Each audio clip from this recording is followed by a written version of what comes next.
I do. Okay, welcome everyone.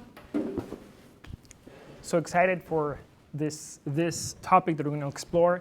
I think this whole course, one of the things they kind of like change the name. It's called like Well Connected. You'll see it over here, but I think the messaging or the name wasn't like as descriptive of what the course was. So they changed it, and at least in the marketing, we are calling it Beyond Rituals. And the point is that a lot of times it's very common, and this applies to, I would say, like the whole gamut of like Jewish backgrounds, that we have certain rituals that we do, but we never like investigated or questioned like why we do it, what is it really that we're doing, like the behind the reasonings and the why, and like what's beyond the ritual of just doing it. So what we're going to delve in, or we're going to explore today, is the topic of Mezuzah. Yeah, as you can see over here, I have a lot of different types of Mezuzah cases, different shapes and sizes and colors. We're going to even do some hands-on at the end, if we have, whoever wants to stay, if we have time. I actually picked this quills from the scribe this morning. So these are his quills, and this is his parchment and his ink. He basically just like, okay, you know what, get a little bit of this, a little bit of that. And he gave me together to have a workshop. So we're going to be having some hands-on on this. But overall, seeing the point of Mezuzah and what is really Mezuzah all about. We have mezuzahs, we see mezuzahs, we're all familiar with a mezuzah, but like, let's uncover a little bit more this whole topic of mezuzah. So the story goes with a slalom race. You guys know what that is? I'm not even sure if I'm saying it correctly. Slalom. Yeah, what is that? Well, what's the wording? SLALOM. That's basically the skiing race, right? Yeah. So basically, in the skiing race, they have to like go through a bunch of frames, and you know, if you make all the frames, so then you whatever. Like whoever does it in the fastest wins. Welcome, Jonathan. Nice seeing you. So the story goes that there was a yeshiva bacher. There was this, really religious a yeshiva student who had a skill, and he was really good at it up in the Northeast. I don't know if in Boston, New York, or Montreal somewhere. But there's let us know. And he made it to the state competition, and then he was really good, and he eventually made it all the way to the Olympics. And so they're all waiting and excited for him to compete. And the German goes, and he finishes in 38.5 seconds. And then the Italian goes, and he finishes in 37.8. And then who else skis? The Argentinian goes from the Andes, and he finishes in 39.1. And then they're all excited for this, finally, this Mendel, this yeshiva bacher to go, and he goes, and he starts going, and then like a minute goes by, 2 minutes go by, 3 minutes go by. Only after 4 minutes, he ends up, coming down. And they ask him, like, what happened? And he's like almost out of breath, and he's like, okay, I need to know who put up a mezuzah by every frame. Basically, the stopping and touching the mezuzah and acknowledging the mezuzah takes time, and that takes time. It took time for him, but also at times it takes time for us. We acknowledge it, but now we're going to really connect and understand what mezuzah is all about. In order to understand what mezuzah is all about, we have to take a step back and really question what is a mitzvah. And let me ask you, when I say mitzvah, what comes to mind? Ariel?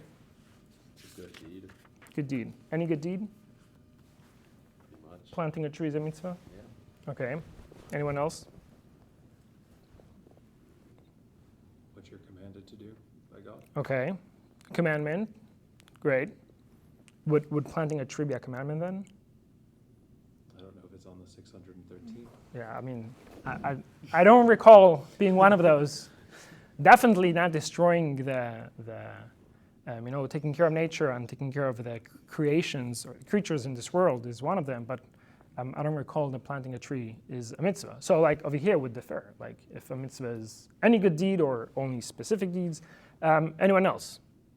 What else comes to mind? After generosity, like charity or giving your time, tzedakah. Greater good. What he said? Greater good. Greater good, meaning? I don't know, doing something that would benefit not just yourself, but others, or something bigger than just yourself. Something that's beyond only your individual necessities or interests, but like you step out of yourself and do something for someone else. Okay, great. Okay, this is all correct. This is all what you guys are saying is correct, but we have to let's try to see in the inside and see, like, what does the Torah say about a mitzvah?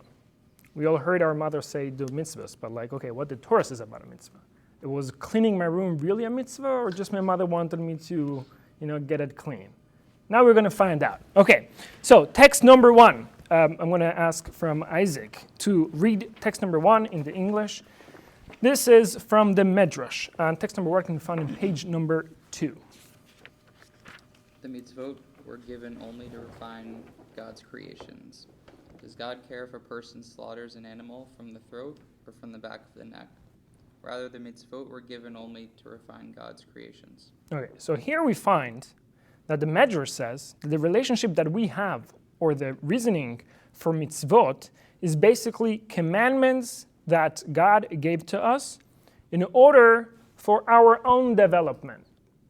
Meaning God himself doesn't need any development. He doesn't need any self-development. He's totally developed. Us as human beings, we are faulty, and we still have room for improvement. So that's what God gave us the mitzvahs, said, this is how you get better.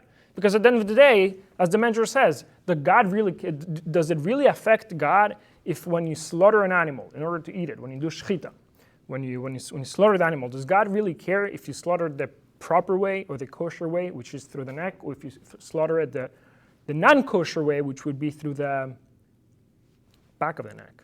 No, sorry.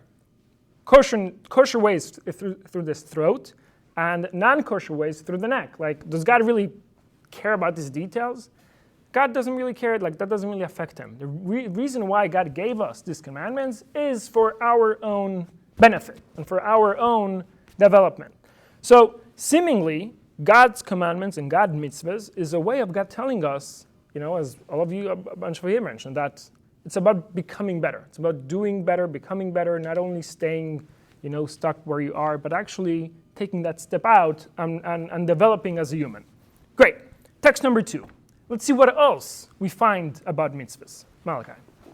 A gratifying aroma for God. It is a gratification of the Spirit, Nachat Ruach, for me that I spoke and my will was done. So this is talking about this verse is talking about the sacrifices. And it says about sacrifices, God says, bring sacrifices, and you will be doing a reach nichoach laHashem, a gratifying aroma for God. So now, we see something a little bit different.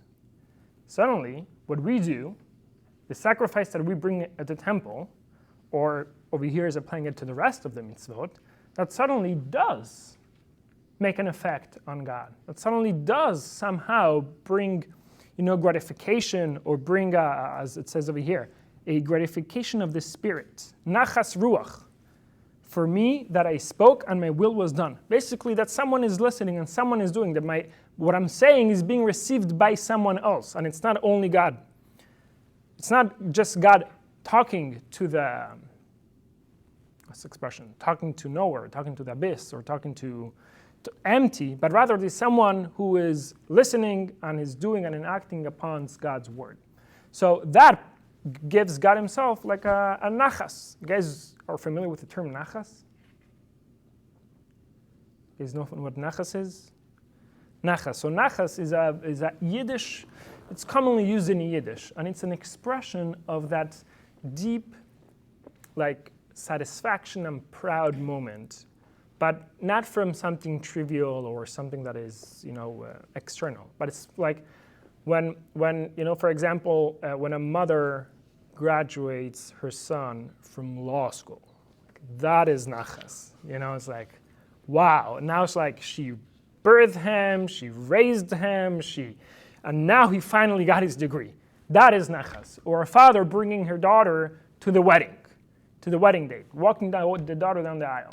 You cannot. It's not something you could buy with money. It's not something that could be done quick. It took 20 years. It was a lot of emotion. It was a lot of time and resources spent in that relationship and arriving to this moment. Those moments in Yiddish are known as a nachas moment. Sometimes you have nachas of yourselves, and one of the biggest blessings that we could have, or that in Judaism we could have, is to have nachas, because nachas is a very deep. It's a very deep and expensive, but not in money. It's expensive in resources and time and energy of milestones to achieve.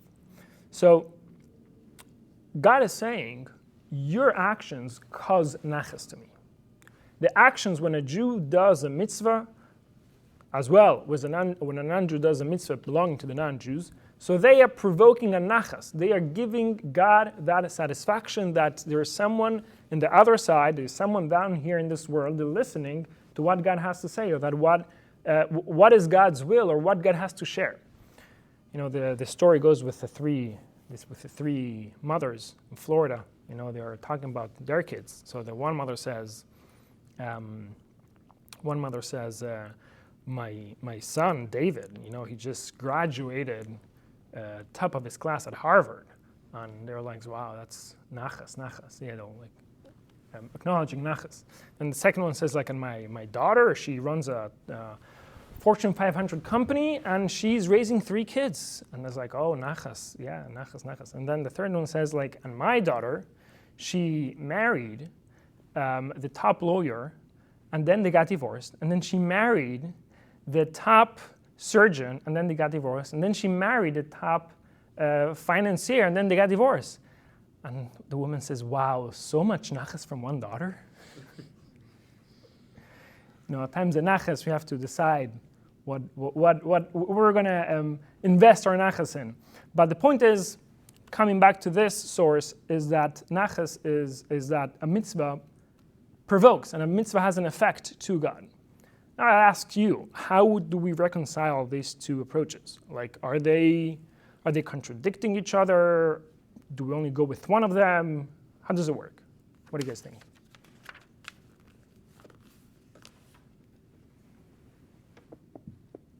Anyone? Alex, what do you think?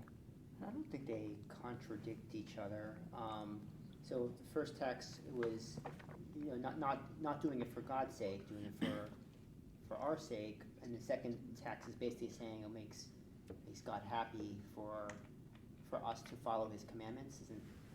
So I don't think they contradict each other. Okay, so if from one end it cannot affect God, but at the same time He could be happy with what we do. So, yeah. Okay, you hear that? Anyone else? Well, to me, it sounds like these are the mitzvot. Which It's ones? just a matter of fact, right? And if you use it, it's great. I made this for you, and now you're using it. But just because I made it for you, whether you use it or not is not something that's gonna if you don't use it, it's not gonna affect me in a negative way. So it's not going to have something taken away or missing. Right. But if you do it, will be It's just very an add-on. add-on. Okay. I hear that. Text number 3. Text number 3 is going to bring out or explain the idea that at every single stage, or that every single mitzvah is not only a good did or a good thing that we do, and it's arbitrary, or it's only up to us that when we want, or that when we decide to do something good, so then it becomes a mitzvah. Meaning, many of us, or we could think that we have our life, and we have our problems, and we have things that we're dealing with, and we have,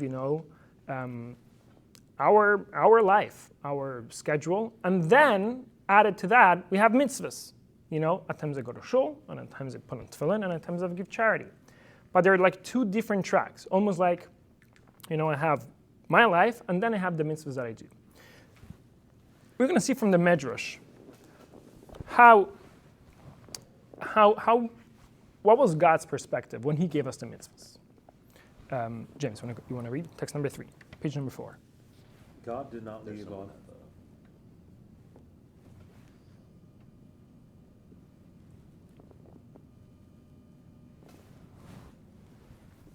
Oh, Bobby.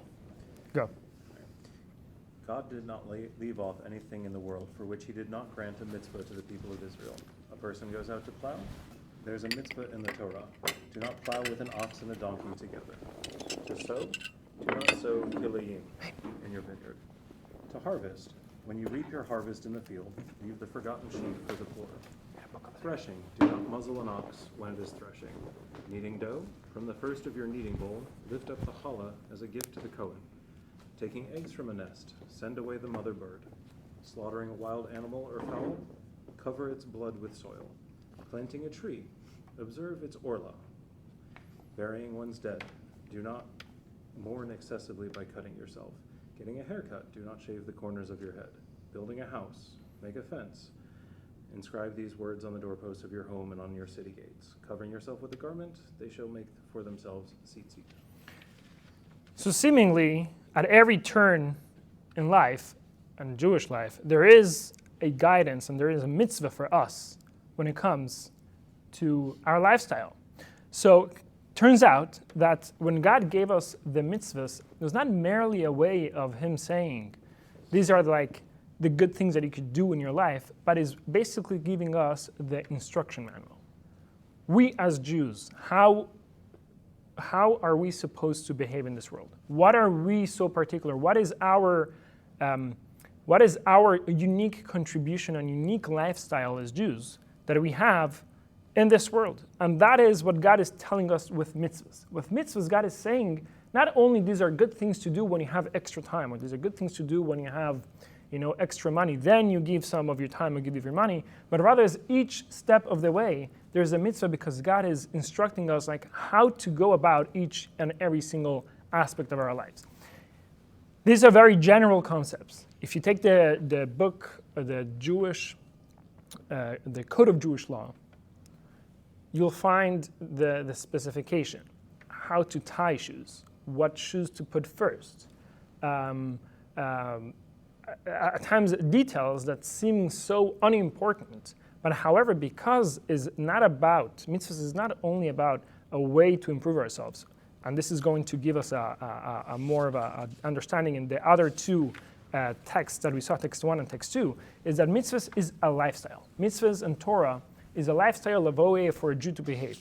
So yeah, from one end, the mitzvah is a lifestyle for us and is a way for us to become a better, and at the same time, as you guys mentioned over here, that is when is received and when is acted on, so God receives and has that blessing and has that satisfaction from us who are doing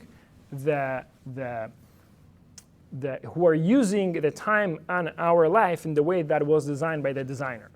An example that comes to mind is, Steve Jobs. He designed the Apple. He designed the iPhone. And you could technically use an iPhone for whatever you want. You could use it as a door stopper. Like, it works. You could use it.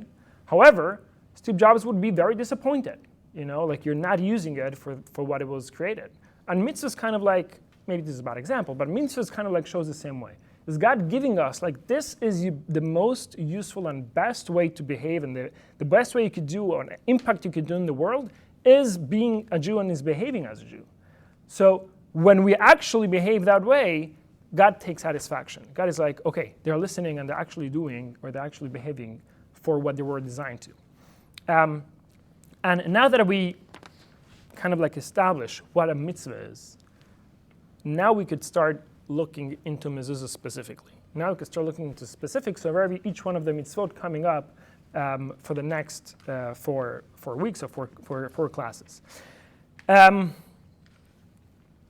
Before we start reading the text, we're going to watch a video as an intro for what we're going to see now.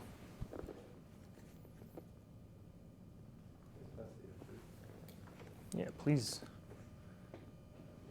pass around the wine, pass around the fruit. Videos is a great time to, get eating.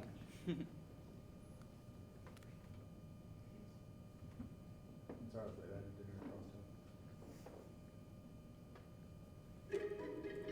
Have you ever noticed an unidentified object at the entrance to a home, an apartment, store, or an office? On the right-hand doorpost, just around eye level? You've discovered a mezuzah. Sounds sensational?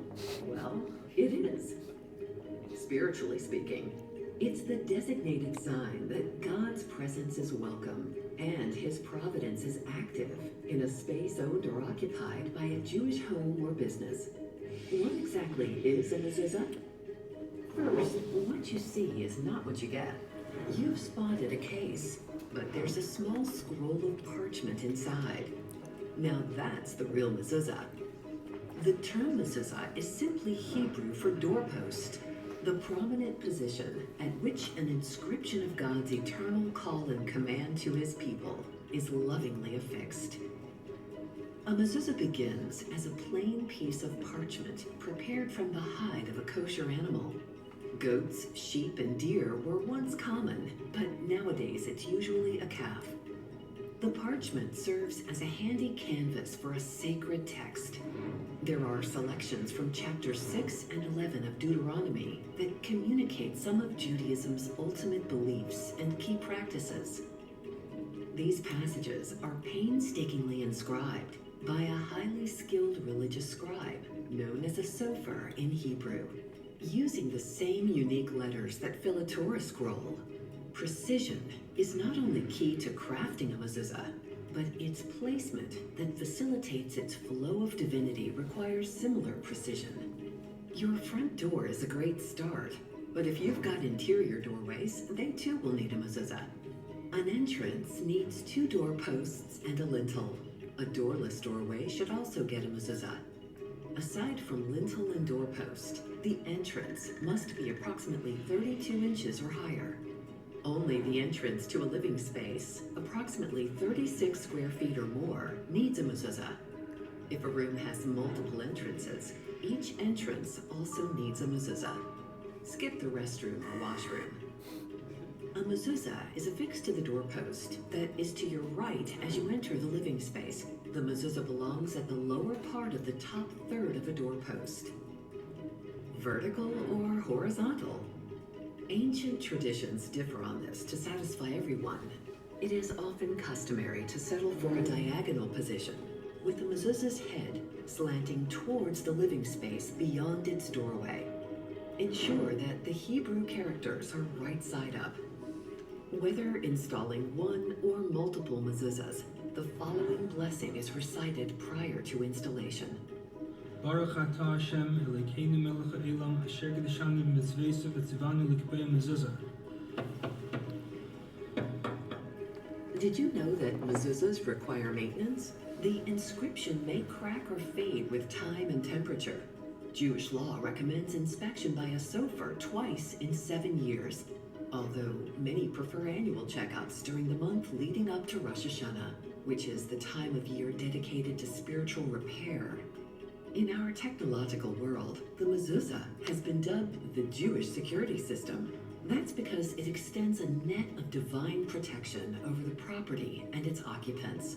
It's been pointed out that the divine name, traditionally inked in Hebrew onto the scroll's exterior, is also an acronym for Shomer Daltot Yisrael, Guardian of Jewish Doors.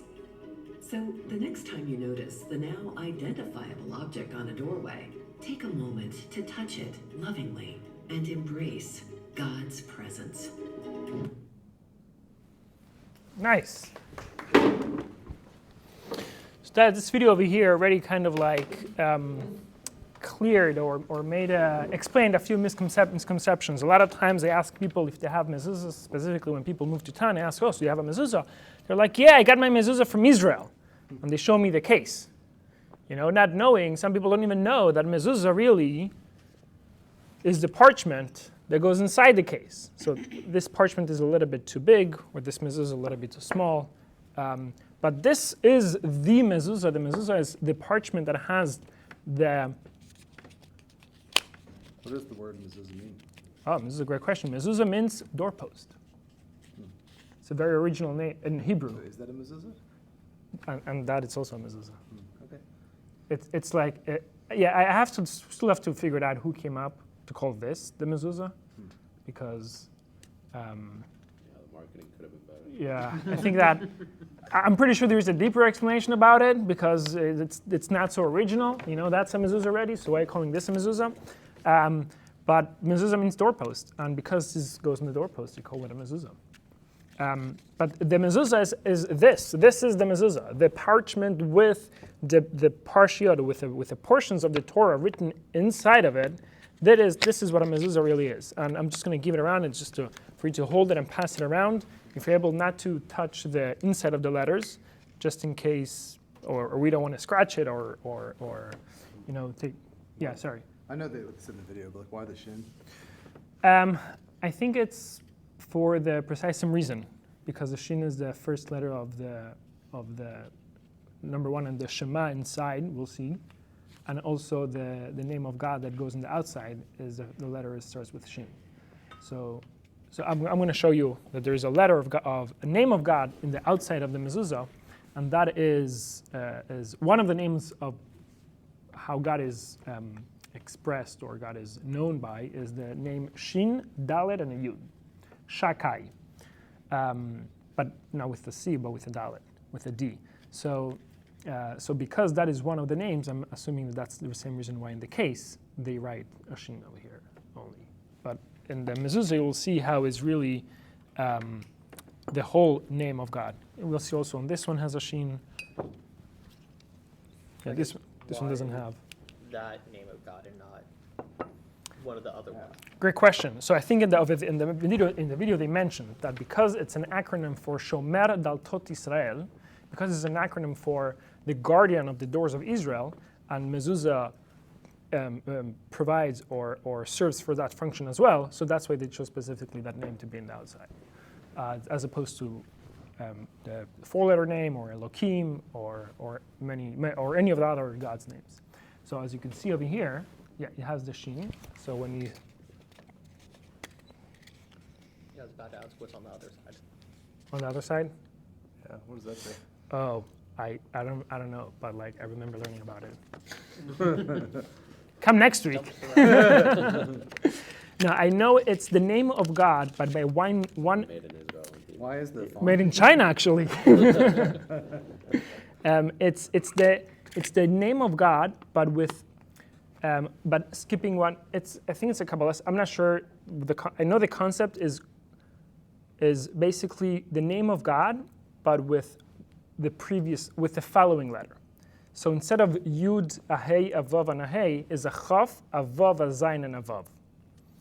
This you tap into numerology and into maybe gematrias, if I'm not mistaken, but you tap into a different type of writing the name of God, which I could get back to you more on that next week. However, for the purpose of just to keep it simple, when you roll the mezuzah, you have the name of God over here as well. And this is the name of God. This is because it has a shin, so that's why over here they put a shin as well. So this is the mezuzah. This is what we're going to learn more about. Okay, so what is inside the mezuzah? We passed it around. We saw the inside of the mezuzah. What is inside the mezuzah? Jonathan, were you reading? Yeah, what's inside the mezuzah? Hear, O Israel, God is our God, God is one. You shall love the Lord your God with all your heart, with all your soul, with all your might. And these words which I command you today shall be upon your heart. Teach them to your children and speak of them when you sit in your home and when you travel on the way, when you lie down and when you rise. Bind them as a sign on your arm, and they shall be tefillin between your eyes. Write them on the doorposts of your home and on your gates. So that's the Shema. It's very popular paragraph. We say Shema even when we wrap tefillin. This is the paragraph that we say. We say the Shema, and this is the first portion that is written in the mezuzah. What's the second portion? What's the second paragraph written in mezuzah? Jared, you want to read text number 5? Page 7. It will be, if you hearken to my commandments, which I command you this day, to love the Lord your God and to serve him with all your heart and with all your soul. I will give the rain of your land at its time, the early rain and the latter rain, and you will gather in your grain, your wine, and your oil. I will give grass in your field for your livestock, and you will eat and be sated. Beware lest your heart be led astray, and you turn away and worship strange gods and bow to them. The wrath of God will be kindled against you, and he will hold back the heavens, and there will be no rain. And the earth will not give its produce, and you will perish quickly from upon the good land that God gives to you. You shall set these words of mine upon your heart and upon your soul. Bind them for a sign upon your hand, and they shall be to fill in between your eyes. Teach them to your children. Teach them to your children to speak of them when you sit in your house and when you walk on the way, and when you lie down and when you rise. Inscribe them upon the doorposts of your house and upon your gates, in order that your days may increase and the days of your children upon the land which God swore to your forefathers to give to them as the days of heaven above the earth. Yeah, these two paragraphs, they provide so much, or they mention so much of the foundational elements that we as Jews believe, or the message that the Torah has for us, for Jews. And that is written in the Mezuzah, that's written in the Torah. The paragraphs that are written in the Torah are written in the Mezuzah as well, and this is like the constant reminder. The reason why every time we pass by, there's a Mezuzah is because this world has gravity. And I don't mean physical gravity that pulls down objects, but I mean there is a spiritual gravity also. You know, the temptations are usually easy to find than the spiritual side of our life. And it's easily available, and it's much easier to access. That's the spiritual gravity that's in the world. So in order to be able to keep focus, Mezuzah is one of those reminders. Mezuzah is reminders of all of the things, or many of the things that are essential to us as Jews. So now that we read both paragraphs, but in page number 9, I'm going to ask from Alex to really kind of like analyze, to let us to go through the page and see what are the concepts that are written in those paragraphs. And by the way, this class, it's not going to make justice to understand each one of these concepts. This will give us just a general understanding that the Mezuzah has all these concepts, and then we have to learn more about each one of these concepts. So then when we pass by the Mezuzah, it kind of like all of it comes back to us. But at least now we know that the Mezuzah is basically telling us the message. And the message is all of this. And we're just going to read the headline or the title of each one of those messages. Yes? Quick question. Yeah. For those who don't know, my background's in literature. One line stands out to be so different from all the others, and I don't understand why. Okay. So the top of the first full paragraph on page 8, you shall set these words of mine upon your heart and upon your soul, clearly is metaphorical, allegorical, right? And yet every other line seems to be literal, right? Like, bind these words, teach them to your children, the rain, the produce, the doorposts. And so how come everything's literal except for one line? You are actually touching on, skipping ahead to page 13. Okay. So you're right on point, and Mezuzah will come kind of solve.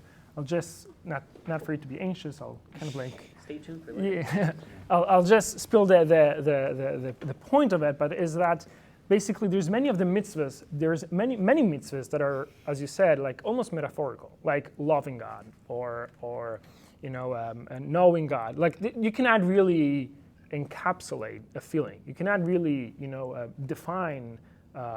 You could define it in ideas, but it's not defined in a physical world. I mean, if I talk to you about saying a blessing on wine, I can hold the wine, and it's here, and you say the blessing. When I talk about putting on tefillin, the tefillin is there. But when I'm talking about loving God, is more abstract. And one of the points of Mezuzah is that actually makes this concept that are abstract to us as Jews, makes it and brings it down into a parchment. So it's exactly like what you're saying. Like, you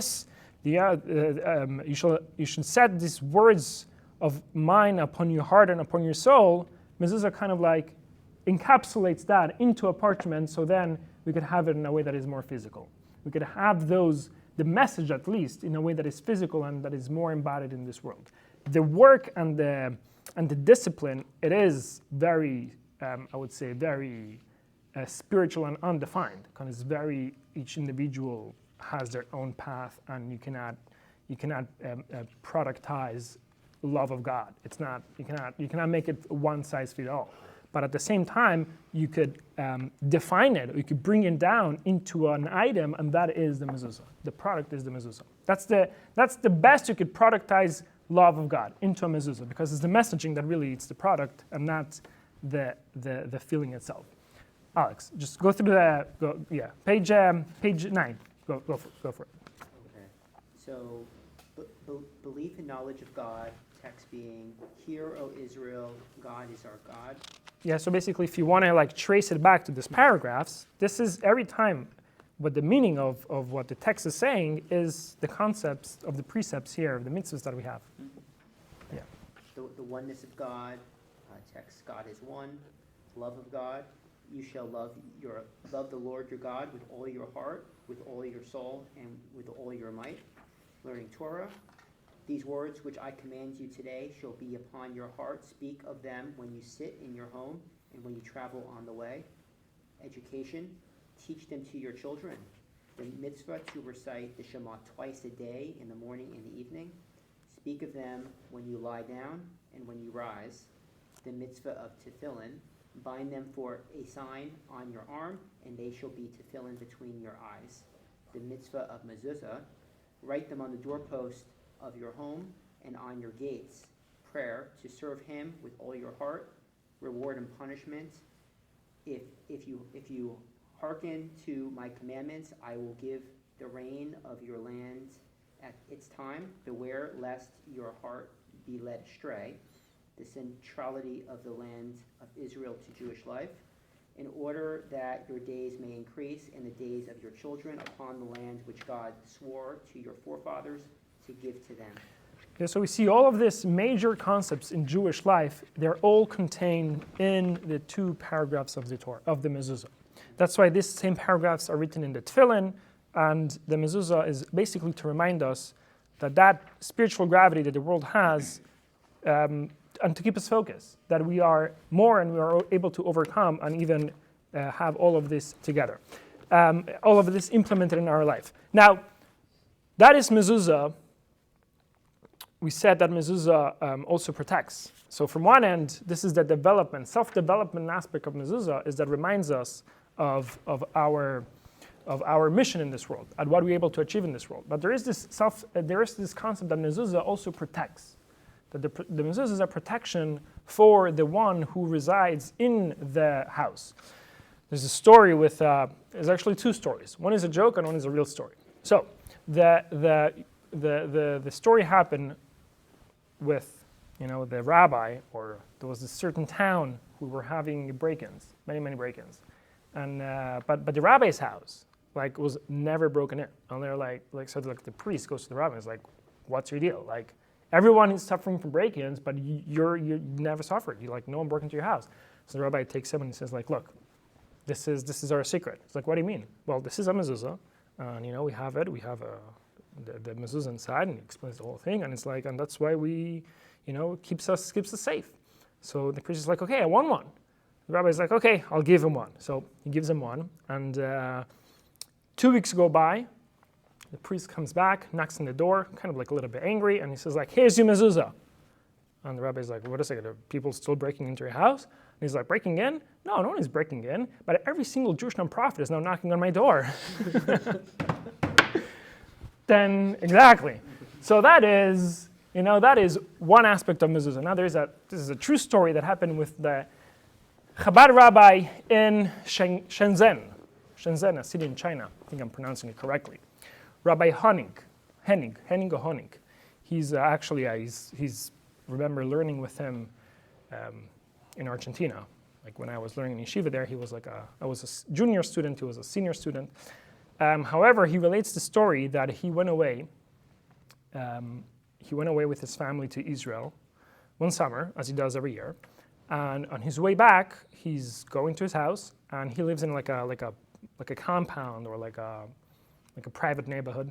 So as he's driving in, the guard at the front gate, he's like, "Welcome back, Rabbi. I just want to let you know that you'll have to wait for me because there've been so many break-ins during the summer, and I'm going to call the police chief to make sure that he comes and he takes fingerprints because they broke into your house for sure. So just to file the report correctly, wait until the sheriff. I don't know if they have the sheriff in China, until the police officer arrives. Fine.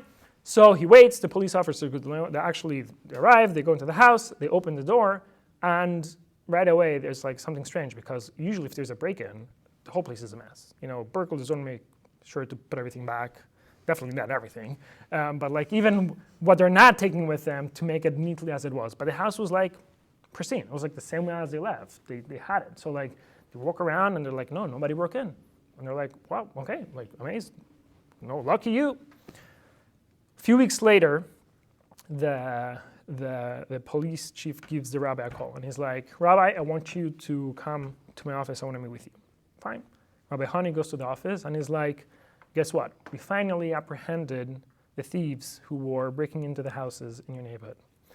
And I asked them out of curiosity, like, you broke into every house. Why didn't you break into the foreigners or the rabbi's house? So it was a duo, and they're like, look, we created this device that with Wi-Fi or Bluetooth could hack every single system, every single security system.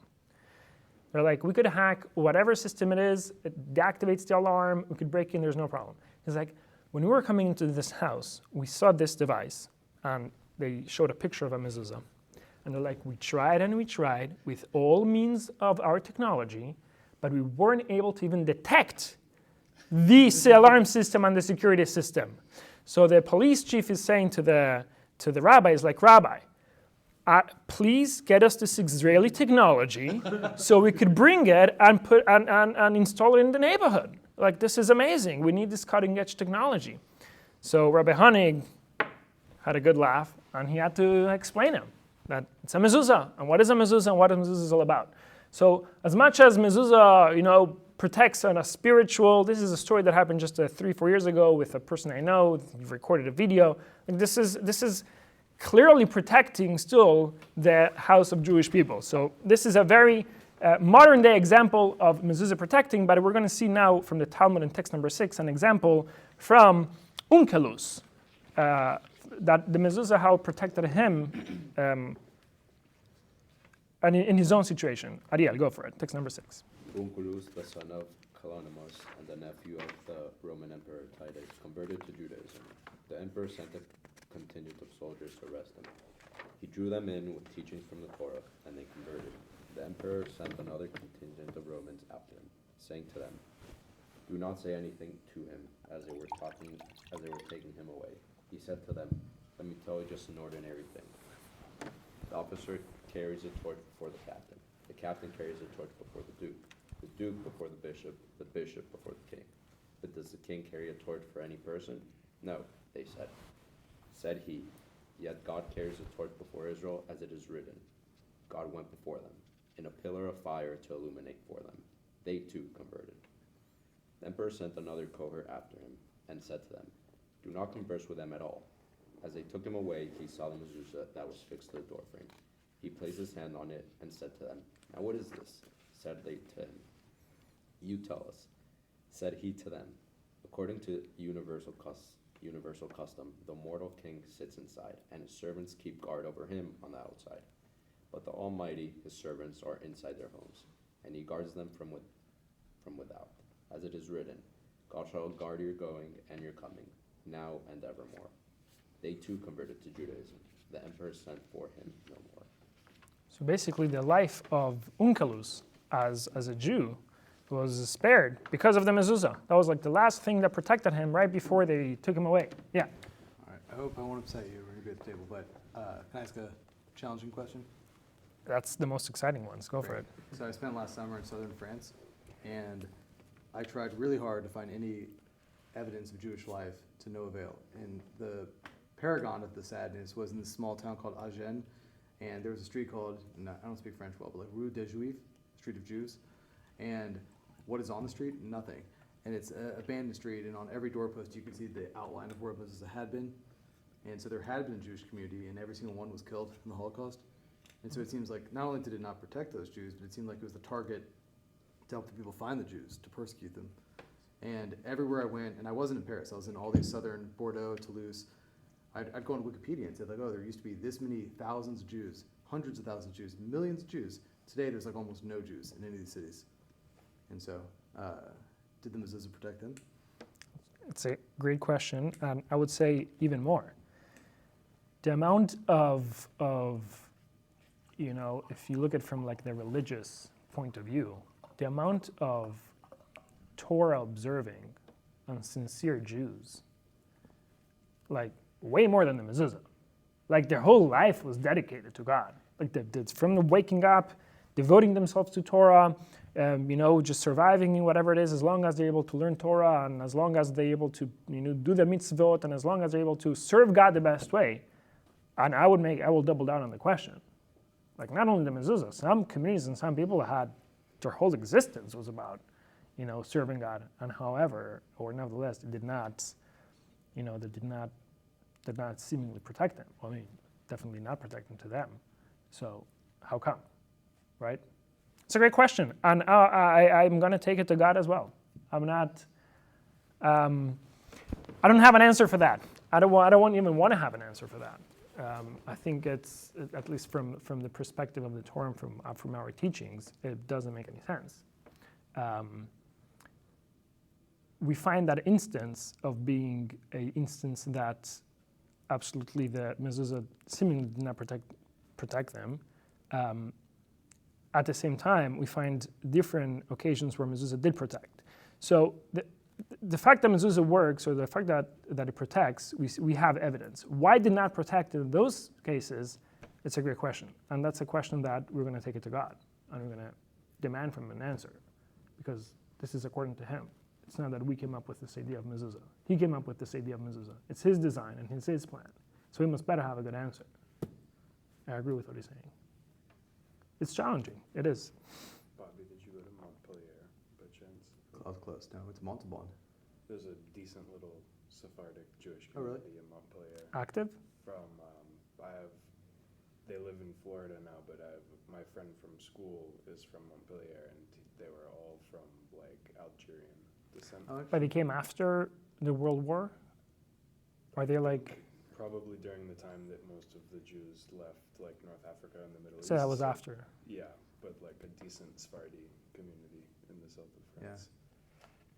I found out my favorite French writer was, his mom was a Sephardic Jew who was expelled out of Spain. So it turns out he was Jewish, but never do. But yeah, no, it was Montaigne, Michel de Montaigne. But that was, you must be it was so familiar. depressing, the street. I mean, again, sorry for my mispronunciation, but like literally you see on the big wall, street of Rue des Jews, Juifs. you see the outline of where, the weather deteriorated, where there had been a mezuzah, and there's literally nothing there. They didn't even rebuild stores. It's just like... So it's just abandoned properties? Yeah. Interesting. Very depressing. It is. Okay, kind of like seeing the opposite side of what you were mentioning now, we're going to see the story or the tragedy of Ma'alot. I don't know if you guys are familiar with the Ma'alot attack. I think it happened in 79. It was in 79, if I'm not mistaken. That terrorists from Lebanon infiltrated Israel, and Ma'alot is a town in the northern side of Israel, near the border. They took a school hostage, like 200 kids inside the school, and eventually the IDF stormed in and killed the terrorists, but without, having 20 kids as casualties, 20 kids being murdered by the terrorists. And that was devastating at the time. That was one of the biggest terrorist attack at that magnitude when you had children involved. And there was a whole backstory, or better said, there was a whole, not backstory, but there was a parallel when the story was developing. One of the rabbis, the Chabad rabbis, sent a message to Brooklyn, to the Rebbe, to pray for blessings for the situation. And so the Rebbe right away mentioned that they should check the mezuzahs at the school. The school has, in Israel, all public buildings have mezuzahs. I think most public buildings have mezuzahs. So right away they started checking for the mezuzahs, and they found out at the beginning that 17 of the mezuzahs weren't kosher, and the number that came in was 17 casualties. And then they continued checking, and they saw that the number of mezuzahs that weren't kosher was actually 20. And later on, it came out that also 20 were the casualties, or 21. But we'll see the exact number. However, this became the Rebbe spoke about it, and spoke about the correlation between mezuzah protecting Jewish people. How the mezuzah protects Jewish people, and he saw that in this case, we saw the exact number of mezuzahs that were not kosher was the exact number of casualties that happened. So the Rebbe was making a correlation of how important mezuzah really is, and how important, much of appreciation, but also a priority we should give when it comes to mezuzahs, because it protects in a physical way. We might not see the correlation exactly like the way we saw it with Rabbi Hanig's story with, it was like a direct reason, but in some ways it protects. And there was a lot of backlash when the Rebbe shared that message, because many people took it as a way of like saying or interpreting that the Rebbe was saying that it was kind of like a punishment. And this is very much a non-Jewish point of view when it comes to sin and punishment, that many have the view that God is, up there with a rod, just waiting for the chance to strike whoever does a sin or whoever misbehaves. And many people took it that the Rebbe was kind of like approaching it from that way, that God was like, oh, they don't have 17, there's going to be 17 casualties, or 20 casualties. But the Rebbe was actually bringing the nuance, or the way, was teaching a perspective of how to look when it comes to mitzvahs in general, and when it comes to doing Torah in general, what's the perspective that we have to have. So, text 7a. Bobby, want to read? Page 112. Okay. Sometimes God's orchestration of every detail in our world is concealed, so that we need to search deeply in order to discover which aspect of our conduct requires improvement. In this case, however, the connection is obvious. Someone phoned me from Safed, the hometown of the children who were on a trip to Ma'alot, and requested a blessing for them and that we pray for them.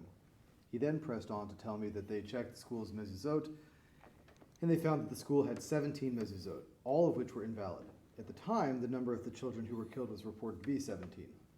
The next day, the newspaper reported an additional fatalities, and the total was now 20. I wondered about this, so I requested of the person that he look into the school's mezuzot again. They found that there were 4 additional rooms. 2 of those rooms had mezuzot that were invalid, and the other 2 were of doubtful status.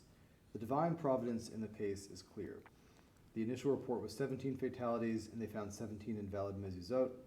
Then they found out about 3 additional victims, and they found 3 more invalid mezuzot. When I launched the mezuzot campaign, I myself did not know why I chose this specific mitzvah. I was urged from above, and I wasn't able to stop speaking about it. At the time, I explained that the mezuzah brings divine protection, but there are many mitzvot, and each one has its benefits, although we do not perform mitzvot to receive reward, rather because they are commanded by God. Now we see how this incident was associated with the mitzvah of mezuzah. The mezuzah brings protection. At first glance, it seems that this protection is only for the home on which that it is affixed. The back of the scroll contains 3 Hebrew letters, Shin, Daled, and Yud, which spell the divine name. I don't think you're supposed to say. Correct. And are also an acronym for the words Shomer Daltot Yisrael, guardian of doors of Israel. The Zohar, however, connects mezuzah with the verse, quote, God will guard your going out and your coming in, meaning that the mezuzah also protects the person who lives in the house when they leave the house and go out into the world. Yeah, so not only when you're inside the house, the mezuzah protects you, but even when you go out to work, the fact of having a mezuzah in your house, that also provides protection. Because Rebbe was saying that the school, wait a second, I'm thinking about it. It was the school that the kids learned, or the school that they were held hostage? Okay, I'm not clear about that. However, the point is that mezuzah protects even for the people who are outside of the house. The Rebbe was saying a clear correlation over here. Over here, they missed on 20 mezuzahs, and sadly there was 20 casualties. Now, at first glance, many took this as saying that it was a punishment, that there was 20 casualties because there was no 20 mezuzahs. So the Rebbe the next day had to clarify himself. Isaac, you want to read page 15, text 7b. There have been those who have criticized what we said last week. How could we say such a thing? That Jews were killed because of this? The truth is that we never said such a thing. I will therefore explain the matter clearly in a way that cannot be misunderstood, with the following analogy. A soldier who is on the battlefield is required to wear a protective helmet in the case the enemy shoots a bullet or a grenade at him. The helmet is heavy, uncomfortable, and expensive. Nevertheless, the army manufactures them and obligates its soldiers to wear them. If the soldier first fails to wear a helmet and is killed, God forbid, would anyone say that his lack of helmet was the cause of his death? Or if someone else prevented the soldier from wearing the helmet, would anyone say that this person murdered him? The soldier was killed by the enemy bullet, and the enemy will try to kill him whether he's wearing a helmet or not. It is only that the helmet could have protected him, and by not wearing it, this protection was removed. The same principle applies to the tefillin and the mezuzah campaigns. We never meant to say that one who doesn't fulfill these mitzvot is deserving of such punishments, God forbid. It is rather that these mitzvot protect a person. They are like the helmet. And this is the same way that we view tefillin and we view mezuzah. The Rebbe was saying that these campaigns will bring the protection, but it's of course not a matter of if you don't do it, you get punishment. It was never a thought. It was never a deserving for not doing it. But at the same time, we definitely, if we do it, if we add this element of mezuzah, if we have this tefillin, if we have this more mitzvahs that we do, we increase our connection to God, which automatically is the protection that is going to come to us. So this is a general perspective, and at times, when it comes to looking at mitzvot and the overview that we have to doing good in general. Many people are, if I do good, so then I'm going to get rewarded, and if I don't good, I'm going to get punished. And it's like, it's very, the back and forth or the analysis is very, not outcome driven, it's very punishment driven or punishment and reward driven. And we see from here is that the point of a mitzvah, and this kind of ties to what we said at the beginning, is that we connect with God, that God has someone who listens, that there is someone in the other side who is actually acting on what God says. So by us being more connected to God, that automatically brings protection and removes harm from our way. But God forbid to say that if someone doesn't have a mezuzah, is, God forbid, deserving of any of the punishment. So with that being said, we see that the mezuzah from one end is the mitzvah, or so kind of like bringing back. Mezuzah, we do it, the main reason why we do mezuzah is because God instructed us to. But now that we're analyzing a little bit more about mezuzah, mezuzah is for us a reminder that there is spiritual gravity in the world. And we have to remind ourselves of the message that the Torah has for each one of us.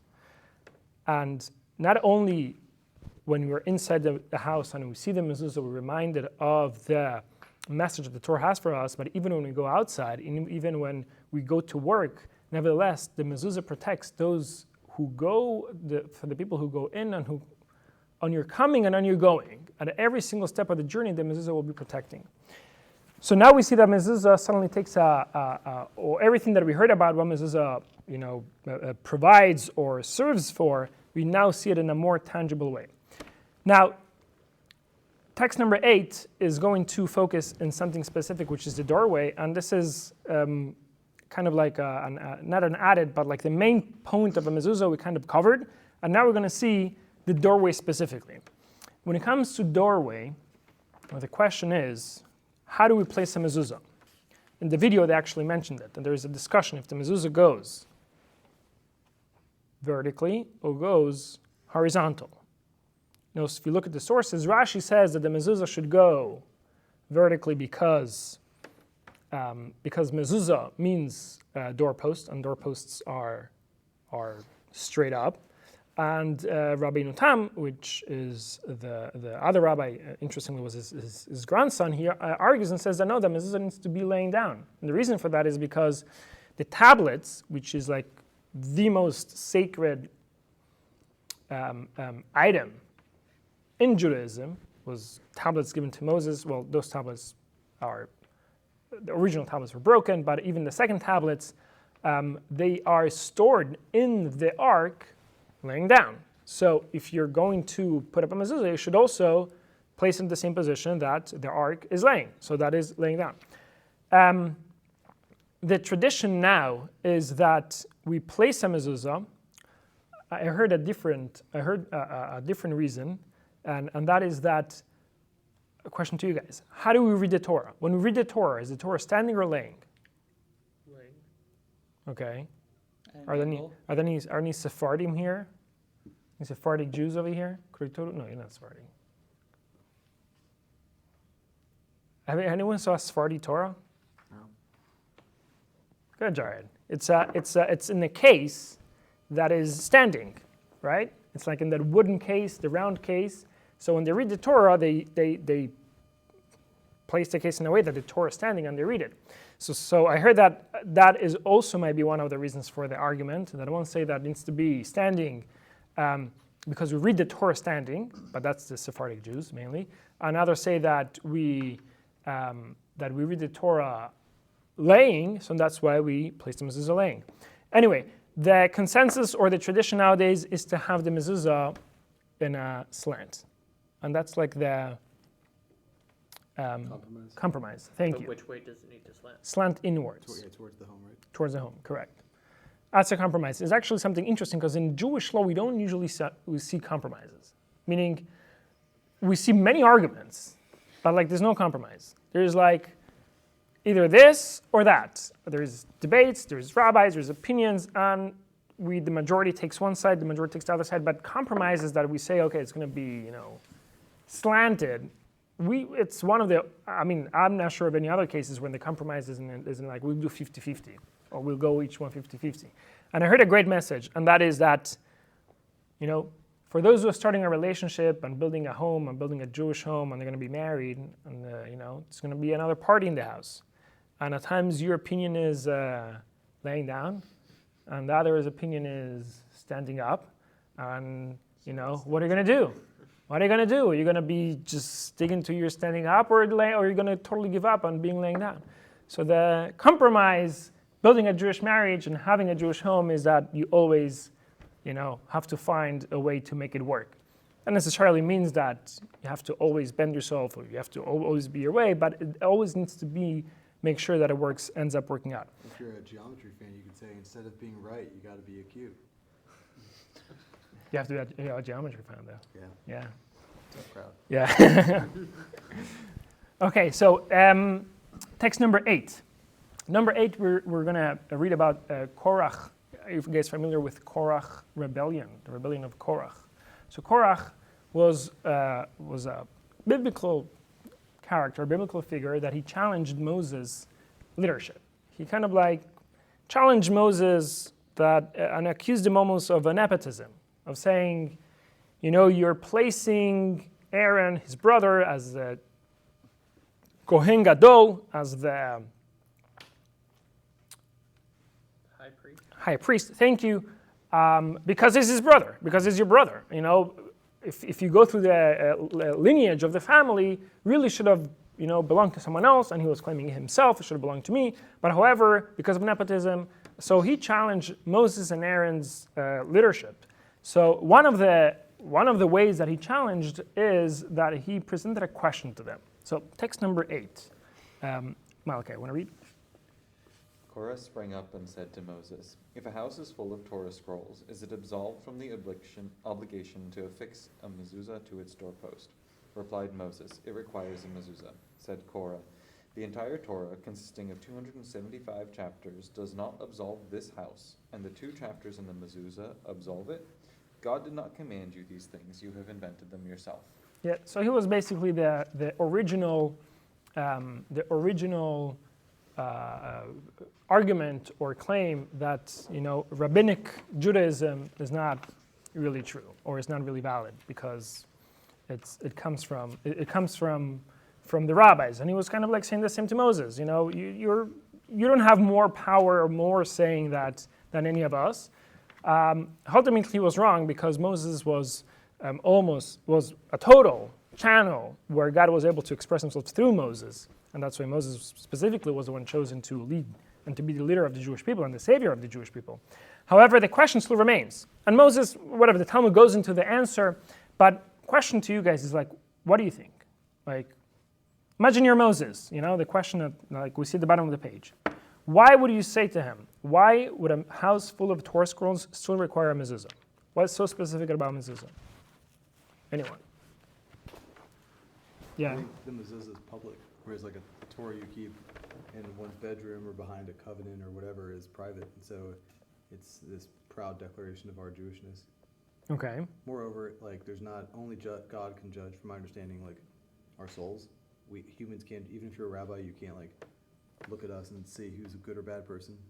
So like the idea is, why would some people not have to do this mitzvah of putting a mezuzah up? So it's more egalitarian. That goes across the board. Okay.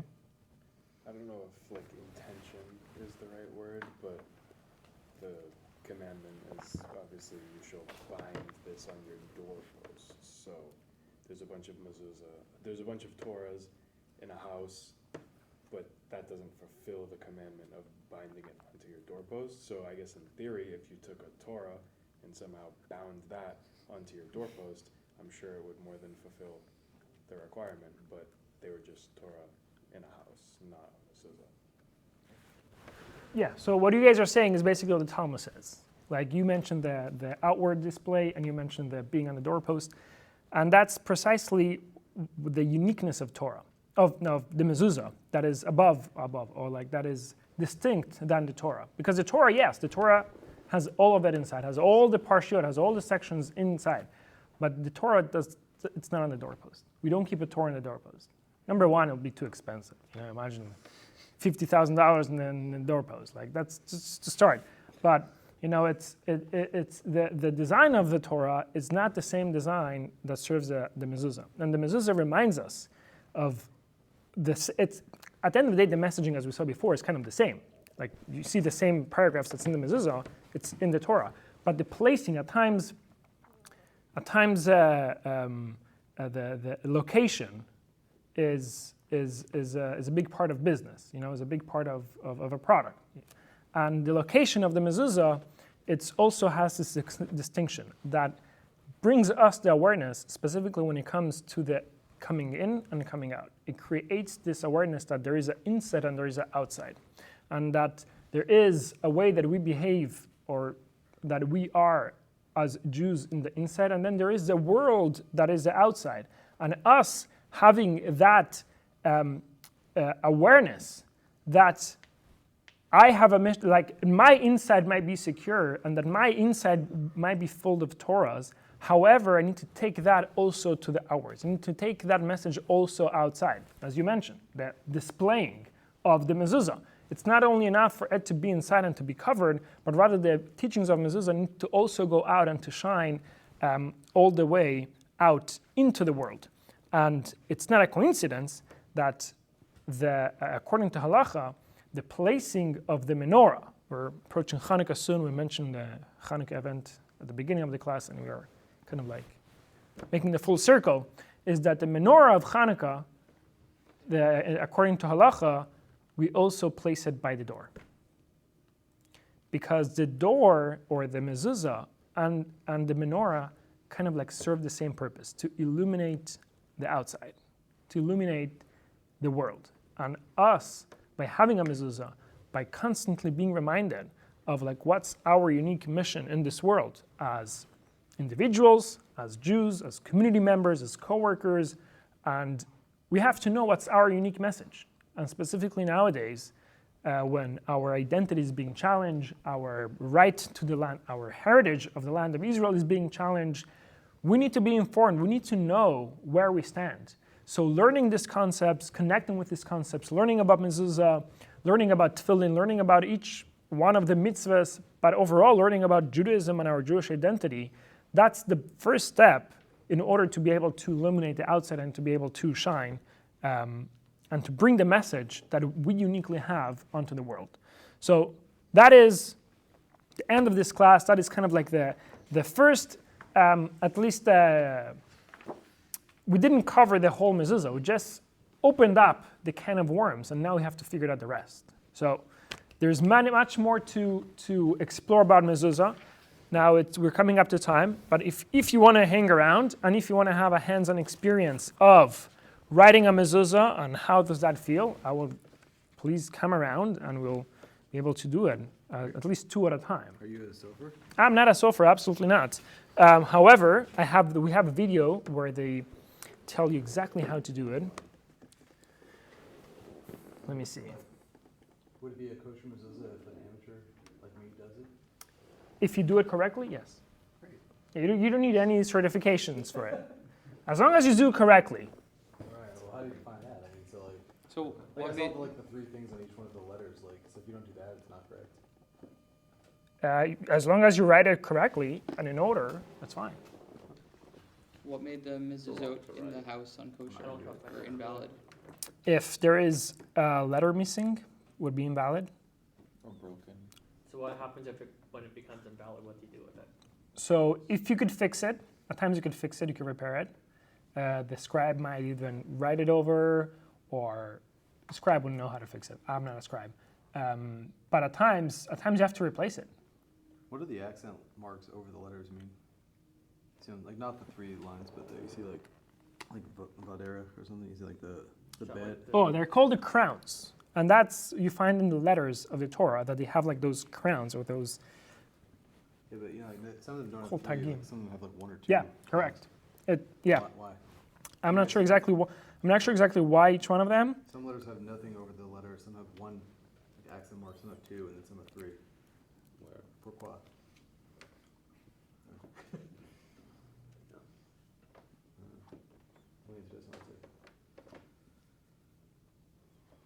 So was this Okay, class let's see supposed to be this. on them, or was it just happenstance? What? The the fact it's all guys, was that intentional or that was just happenstance? It was definitely. I tried bringing the other sex, but they didn't. I need my wife to invite them to come, or maybe you guys should reach out. Maybe they'll come. Yeah. I think that would work better. Yeah. Yeah. I would think absolutely work much better.